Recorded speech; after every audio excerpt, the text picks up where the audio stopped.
Bonjour à tous. Je me nomme Uricine Kamouni et aujourd'hui, je vais présenter sur la création des présentations d'affiches. Alors, nous allons, comme objectif, nous allons avoir trois objectifs pour ce cours. La première des trois sera d'abord de pouvoir comprendre quelles sont les fonctionnalités et les objectifs d'une présentation de poster ou une présentation d'affiche. On apprendra également comment créer une présentation d'affiche étape par étape. Et enfin, nous apprendrons comment faire une bonne présentation d'affiche parce que les points 2 et les 3 ne sont pas forcément équivalents. La création d'un poster d'affiche n'est pas forcément un poster d'affiche exceptionnel. Donc, nous allons apprendre comment créer un poster d'affiche exceptionnel qui atteint tous ses objectifs. Pour ce qui est de notre plan, nous allons suivre un plan qui va répondre aux trois objectifs. Donc, en premier lieu, il est important de comprendre à quoi sert la présentation d'affiche. La présentation d'affiche a plusieurs fonctions. Donc, en premier lieu, nous parlons ici d'attirer l'attention. Il est important d'attirer l'attention de la communauté scientifique parce que ce qui se passe généralement, c'est la présentation d'affiches est créée avant que l'article ne soit publié parce qu'il y a eu une soumission du résumé ou abstract à une conférence et ce résumé ou abstract a été retenu pour une présentation.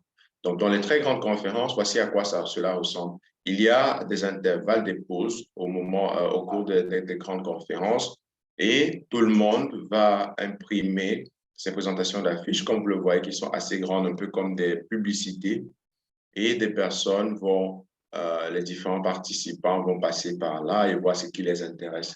Et vous comprendrez donc que votre présentation d'affiche doit pouvoir attirer l'attention parce que dans de telles conférences, il y a plusieurs centaines de personnes qui présentent des affiches. Et en passant par là, elles ne peuvent pas s'arrêter à chaque poster. Donc, votre présentation d'affiche doit pouvoir attirer l'attention à distance. On va voir tous ces éléments. Ensuite, si tout se passe bien, il y a des gens qui s'arrêtent au niveau de votre présentation, vous voyez comme là, qui prennent des photos, qui prennent des notes et bien sûr qui voudront comprendre un peu plus sur votre présentation. Alors, vous allez, comme ce monsieur-là, présenter rapidement, brièvement, en quoi consiste votre travail, qu'avez-vous trouvé. C'est ce qu'on appelle un pitch. Ceux qui ont l'habitude de faire dans l'entrepreneuriat sont habitués à faire des pitchs. Et ici, on parle d'un pitch de type elevator pitch. Elevator veut dire ascenseur. Donc, un pitch, elevator pitch, c'est un pitch qui est précis, qui est concis, qui peut se dire au moment de votre ascension ou de votre descente dans un ascenseur. Et cela veut dire que le pitch doit être entre 30 minutes et 2 minutes. Donc, vous devez pouvoir résumer votre travail. J'ai dit 30 minutes, 30 secondes et 2 minutes. Vous devez résumer votre travail pour pouvoir donner des informations à n'importe qui entre 30 secondes et 2 minutes. Ici, n'essayez pas de tout dire, donnez juste l'essentiel, assez pour que si les gens sont intéressés, ils peuvent poser plus de questions. Donc, il faudra travailler sur cet elevator pitch. On verra un peu plus loin c'est en quoi ça consiste. Et l'autre fonction du poster, de la présentation d'affiches, c'est communiquer vos résultats, bien sûr. C'est très important de communiquer vos résultats. Et c'est souvent ceux-là, les résultats, qui vont attirer l'attention ainsi que la méthodologie. Et enfin, encore tout aussi important, c'est le réseautage. Pouvoir rencontrer des personnes qui sont dans votre domaine, faire de nouvelles connaissances et ainsi pouvoir vous faire ces nouvelles connaissances-là et pourquoi pas avoir des collaborations pour des recherches futures. Donc, maintenant, on peut poser la question, qu'est-ce qui permet d'avoir, qu'est-ce qui fait en sorte qu'une présentation d'affiche soit effective. Donc, on l'a déjà dit, en premier lieu, il faut qu'elle puisse attirer l'attention. Il faut que dans une salle de 200, 300, 400 présentations d'affiches, ce soit votre présentation d'affiches qui attire l'attention du public. Et donc, elle doit en premier lieu être visuellement attractive. Donc, c'est très important ici de comprendre que au-delà de tous vos efforts scientifiques, de la rigueur méthodologique, de la nouveauté de vos résultats, lorsqu'on parle d'une présentation d'affiches, ce qui attire l'attention pour qu'on puisse ensuite découvrir votre travail, c'est le visuel. Donc, ça doit attirer l'attention, ça doit être joli. Ensuite, votre présentation d'affiche doit pouvoir vendre votre travail en moins de 10 secondes. Lorsqu'on parle de vendre votre travail, ici, c'est-à-dire que ce sont des personnes qui voudront en savoir plus sur votre travail. C'est ça, vendre votre travail. Donc, vous êtes un peu comme en train de faire le marketing de votre travail et vous devez pouvoir, à travers votre présentation d'affiche, le vendre en moins de 10 secondes. Et on verra exactement comment pouvoir atteindre ce niveau de communication. Autre chose, une bonne présentation d'affiche doit être claire. Ce n'est pas une reproduction du résumé que vous avez soumis pour la conférence. Non, non. Il faut aussi que ce soit simple. Plus c'est simple, mieux c'est. Et il faut qu'il y ait plus d'infographie que de texte, plus de visuels que de texte. Les gens n'ont pas nécessairement la patience d'être là et de lire tous ces textes-là. Alors, quelles sont les étapes de développement d'une présentation d'affiche? Ici, ce tableau résume ces étapes. Nous allons les voir en détail. Les étapes, c'est d'abord la conceptualisation. Ça commence là-haut. À quoi ressemblera votre présentation d'affiche? Si vous n'avez pas d'idée, je vous conseille souvent de parcourir Internet, de parcourir des anciennes conférences et essayer de voir parmi toutes ces différentes présentations-là, quelles sont celles-là qui ont attiré votre attention et d'essayer de calquer le visuel de ces présentations d'affiches pour pouvoir avoir aussi une présentation d'affiches tout aussi effective que celle que vous avez eu à remarquer. Ensuite, nous allons parler du contenu. Nous allons parler de comment designer tout ceci. Ensuite, nous allons reparcourir notre travail afin de nous assurer qu'il n'y ait pas de problème, que ce soit avec de fautes d'orthographe, de vocabulaire, de grammaire, mais aussi pour voir si les visuels ont été bien choisis, les couleurs sont adéquates. Et enfin, nous allons nous préparer pour présenter à notre conférence. Alors, lorsqu'on parlait de la présentation, nous avons commencé par parler de conceptualisation. Alors, on commence par réfléchir à quoi va ressembler notre travail. Il sert ici de noter qu'il y a plusieurs logiciels que nous pouvons utiliser pour designer nos présentations d'affiches. Nous avons mis là quelques-unes de ces logiciels. Et toute personne qui a un logiciel, qui a un Microsoft, le package, doit avoir accès à Microsoft PowerPoint et Microsoft Publisher. Donc, PowerPoint et Publisher sont très bien, peuvent vous permettre de réaliser de très belles choses. Il y a de nombreuses vidéos sur Internet, comment utiliser au maximum ces deux logiciels. Autre logiciel, il y a Adobe Illustrator, Photoshop et puis OpenOffice Alternative. Ici, nous souhaitons vous rappeler qu'il vaut mieux utiliser une seule plateforme, un seul logiciel pour réaliser tout votre poster. Évitez de designer un truc sur PowerPoint, une autre partie sur Adobe. Non, il vaut mieux avoir un seul logiciel, utiliser un seul logiciel.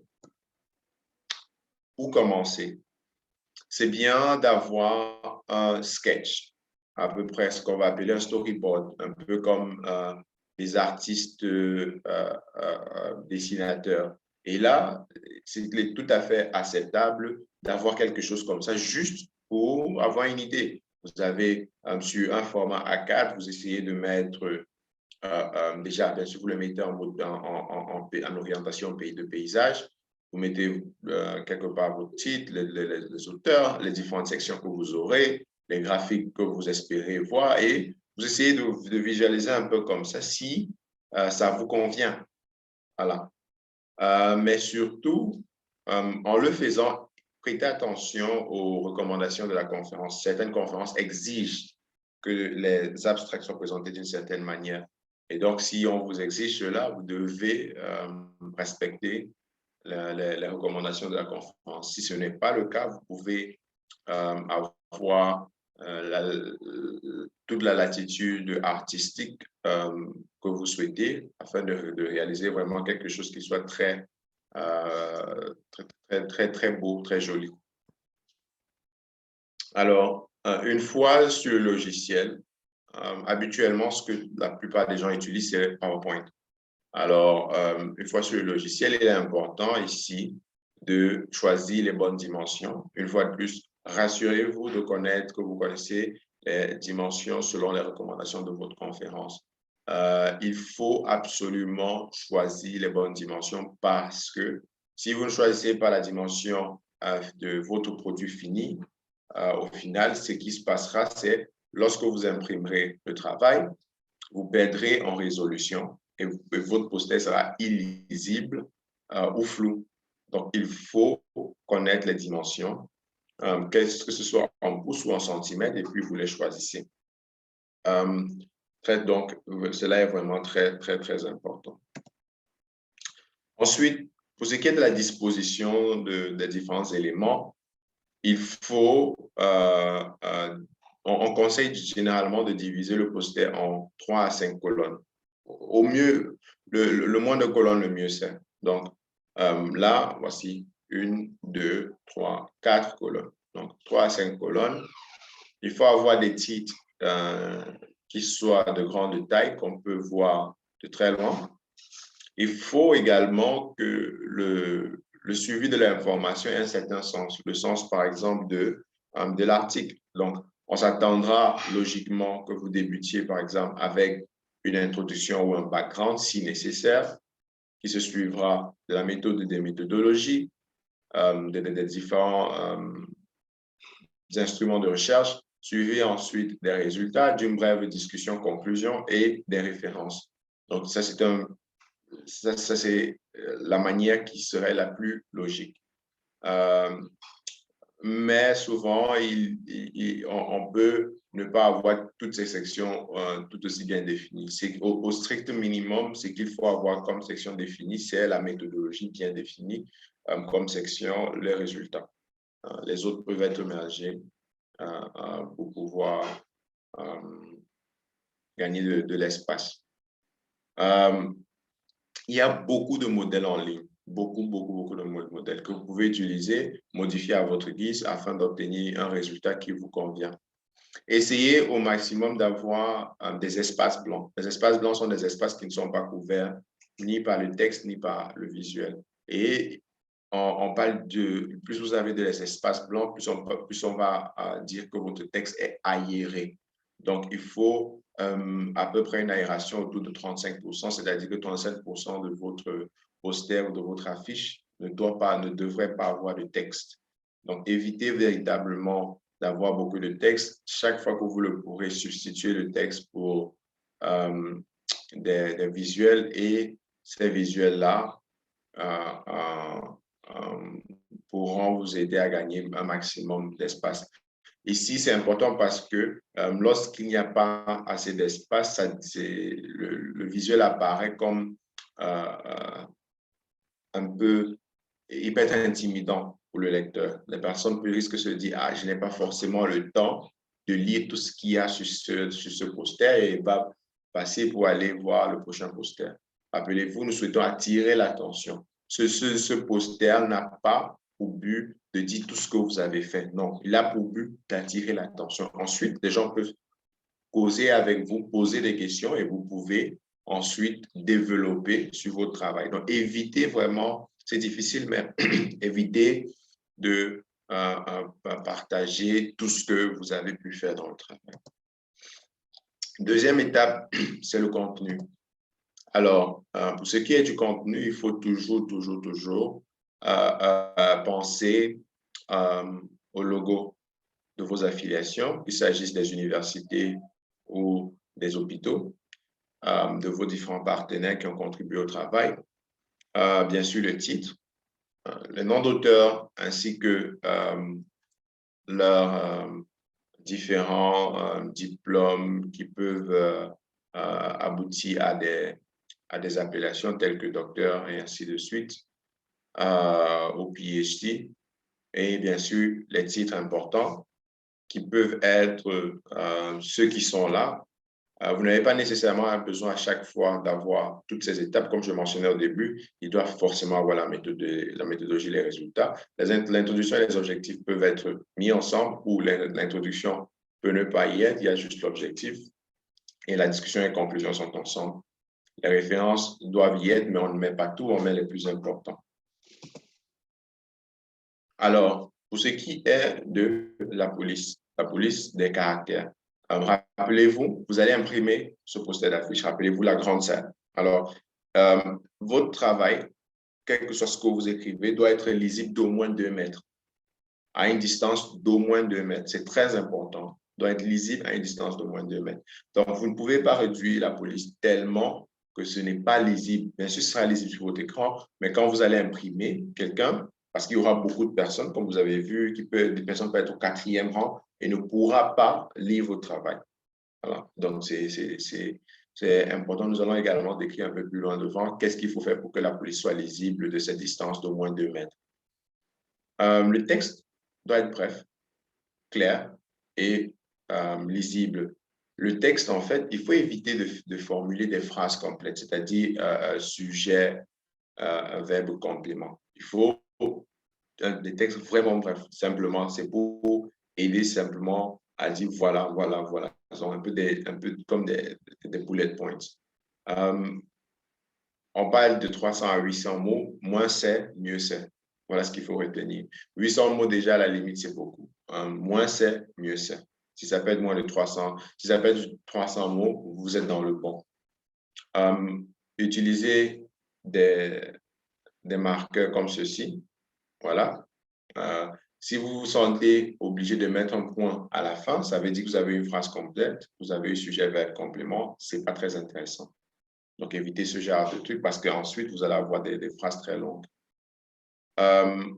Vous pouvez séparer les paragraphes avec des visuels. C'est assez intéressant de cette manière. Et une fois de plus, on vous rappelle là qu'un poster n'est pas un article de journal qui doit être un peu plus détaillé. Non, il a pour objectif, tout comme vos affiches publicitaires dans les rues, d'attirer simplement l'attention. Rappelez-vous, c'est votre affiche publicitaire scientifique. Alors, donc, concernant le titre doit être choisi rigoureusement, méticuleusement. Il doit attirer l'attention, le titre en lui-même doit attirer l'attention jusqu'à 5 mètres. Le reste du contenu, jusqu'à 2 mètres. Donc, la police doit être bien choisie. Le titre doit pouvoir décrire le travail. Franchement, on ne doit pas lire le titre et se poser des questions. Donc, le titre doit pouvoir nous dire ce qu'on va trouver dans le travail. Il doit être court et on nous demande d'éviter d'utiliser, de mettre tout le titre en majuscule. Donc, comme là, ce n'est pas souvent intéressant, c'est mieux de mettre en majuscule les premières lettres des différents mots. Voilà. C'est ce qu'on appelle sentence case. Alors, pour ce qui est du design, les couleurs, c'était aussi important déjà parce que plusieurs personnes ne voient pas bien les couleurs, n'arrivent pas à distinguer les couleurs. Donc, le daltonisme est assez prévalent dans la société. Il faut faire attention d'utiliser des couleurs qui pourraient donner lieu à des confusions pour des personnes qui sont daltoniennes. Donc, c'est très important. Vous pouvez aller sur Internet, vérifier quelles sont ces couleurs-là qui qui peuvent prêter à confusion et ainsi les éviter. Vous pouvez, ce qui est souvent intéressant, c'est d'utiliser une couleur, mais d'utiliser plusieurs variations de cette couleur. Donc, éviter d'utiliser plus de 3 couleurs, même jusqu'à 5, c'est problématique. Donc, viser pour 3, maxi 4 couleurs. Si vous voulez faire remarquer quelques différences, utilisez de différentes variations d'une même couleur. Comme là, lorsque vous voyez, voilà une variation, voilà une autre, et vous voyez qu'en mettant ces deux variations sur l'autre, on réussit clairement à attirer l'attention des personnes. Aussi, utiliser des couleurs qui sont uniformes. Si la conférence ne vous l'impose pas, il serait intéressant d'utiliser une couleur qui rappelle, par exemple, le logo de votre institution. C'est important. Ou peut-être une couleur qui rappelle quelque chose sur le thème que vous voyez. Il serait logique pour une personne qui a un poster sur l'environnement d'avoir un poster vert, parce que quand on voit le vert, on pense à l'environnement. Quelqu'un, par exemple, qui travaillerait sur les hémorragies, les saignements, qui travaille avec du rouge, eh ben, ça permet de retenir qu'il y avait un travail, par exemple, sur les hémorragies avec du rouge. Maintenant, tous les thèmes ne peuvent pas facilement s'associer à une couleur, donc vous pouvez choisir une couleur aussi qui pourra rappeler votre institution. Et de cette manière-là, faire en sorte que si une personne venait à oublier, elle se dira, ah, je peux peut-être ne pas me souvenir de la personne, mais je peux me souvenir de son institution, je peux me souvenir du thème qu'elle a abordé et rechercher pour voir comment rentrer en contact avec cette personne-là. Donc, c'est important. Il y a plusieurs types de couleurs. Il y a des couleurs primaires, d'accord, des couleurs secondaires. Et vous voyez comment on peut faire des différences là avec là la police en blanc, là la police en noir. Franchement, jouer avec ces petites modifications.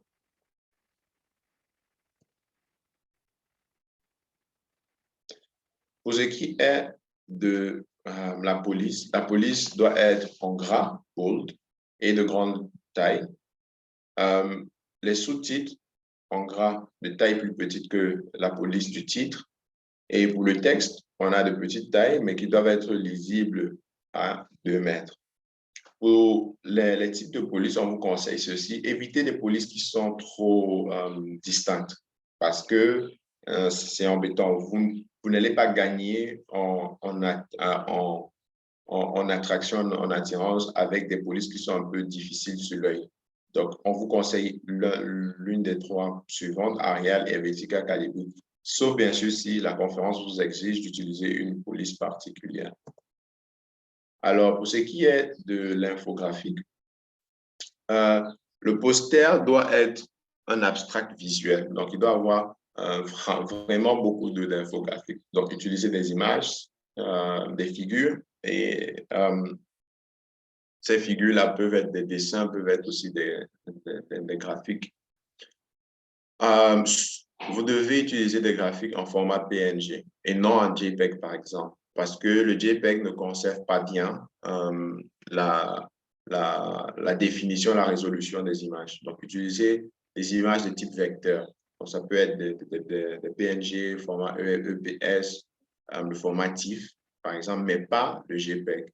Donc, vous pouvez sauvegarder en PNG. Si vous avez des images qui sont en JPEG, vous ne savez pas quoi en faire, vous pouvez ouvrir sur Word votre logiciel de Paint.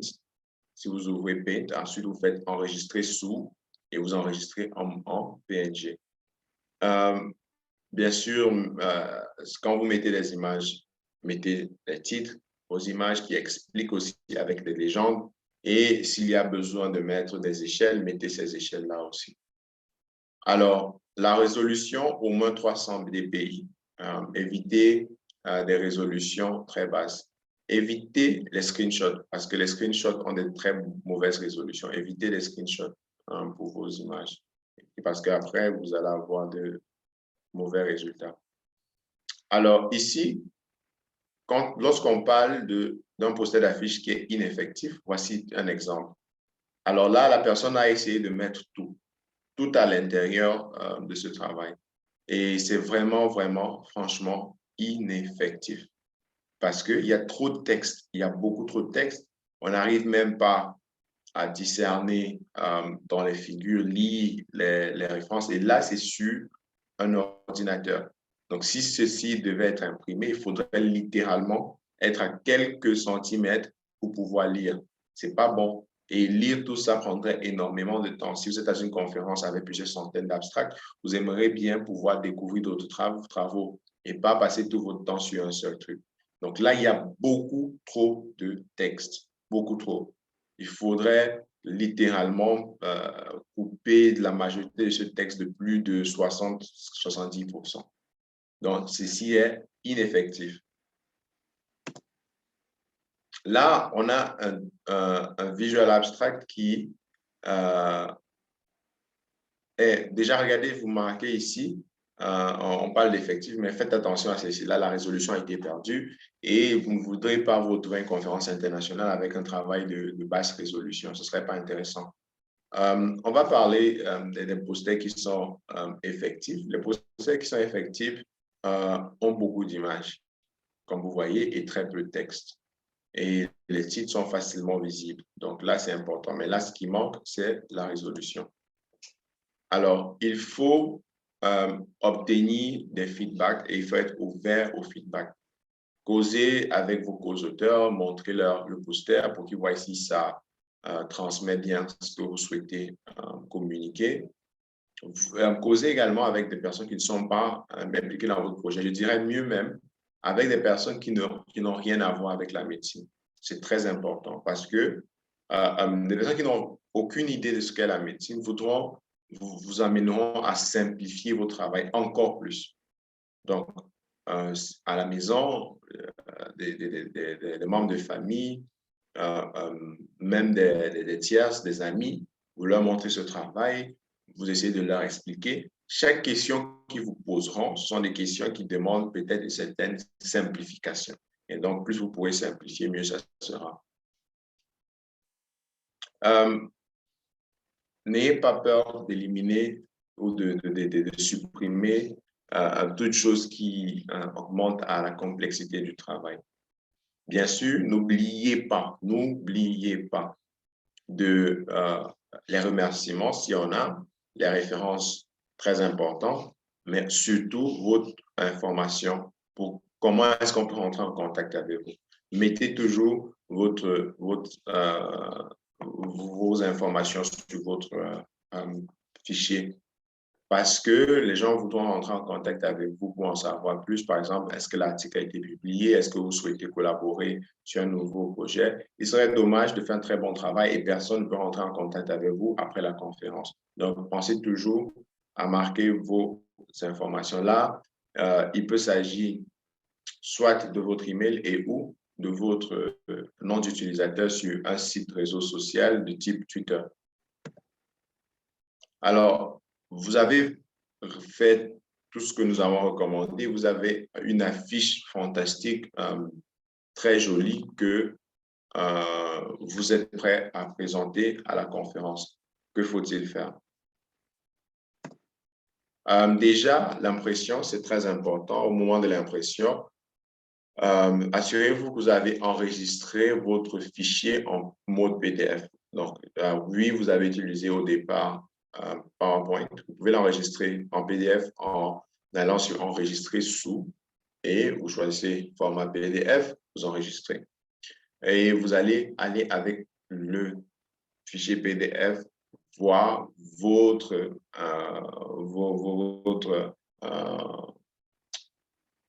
imprimeur. Alors, rassurez-vous bien que la dimension d'impression correspond à celle qui a été demandée pour la conférence, que ce soit une grande dimension. Demandez du papier maté et non du papier brillant. Papier maté et non du papier brillant, très important. Et assurez-vous que votre travail est laminé. On vous montre là simplement les couches. La lamination vient s'ajouter au-dessus. Ça donne comme une couche presque gloss, mais qui va protéger votre travail contre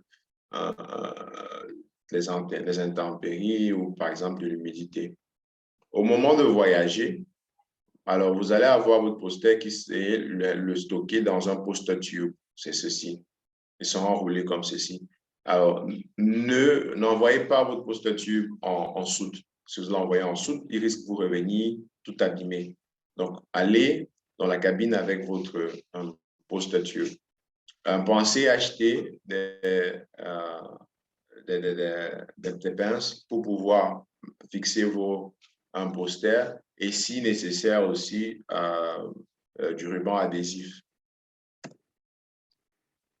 Au moment de faire votre présentation, vous devez prendre du temps pour réfléchir comment vous allez présenter. Souvenez-vous, nous avons dit que vous devez avoir une présentation orale de type elevator pitch. Essayez d'être en dessous de 2 minutes. Donc, il faut vous le répéter plusieurs fois, parler avec des membres de votre famille, des amis, des co-auteurs. Donc, il doit y avoir qui vous êtes, votre présentation, en quoi consiste votre travail, comment vous l'avez fait, quels sont les résultats importants, quelles sont les implications. Voilà. Donc, qui êtes-vous? Vous vous présentez rapidement. Quel est le titre de votre travail? En quoi consiste-t-il? Comment l'avez-vous fait? Qu'avez-vous découvert? Et quelles sont les implications de votre découverte?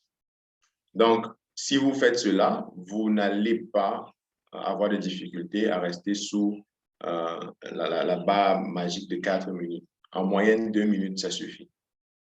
Vous devez pouvoir expliquer les limitations et les différentes difficultés que vous avez rencontrées et surtout pouvoir interpréter les figures et les tableaux que vous mettrez sur votre affiche.